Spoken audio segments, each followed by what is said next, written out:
হরে কৃষ্ণ, রাধে রাধে। আমি গীতার কথায় আপনাদের সুস্বাগতম।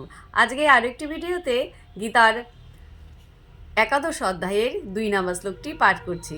আপনারাও কিন্তু আমার সঙ্গে অবশ্যই পাঠ করবেন।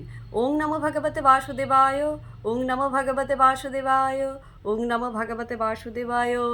শ্লোকটি আপনার সাথে পাঠ করবেন।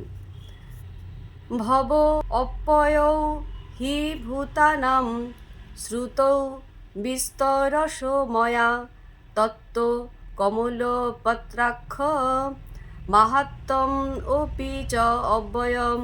অনুবাদ: হে পদ্ম পলাশলোচন, সর্বভূতের উৎপত্তি ও প্রলয় তোমার থেকেই হয় এবং তোমার কাছ থেকেই আমি তোমার অব্যয় মাহাত্ম্য অবগত হলাম।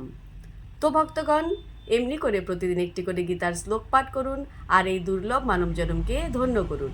আর আমাকে কমেন্ট করেছেন সুখদেব মাঝি। রাধে রাধে, আপনাকেও রাধে রাধে। হরি বল।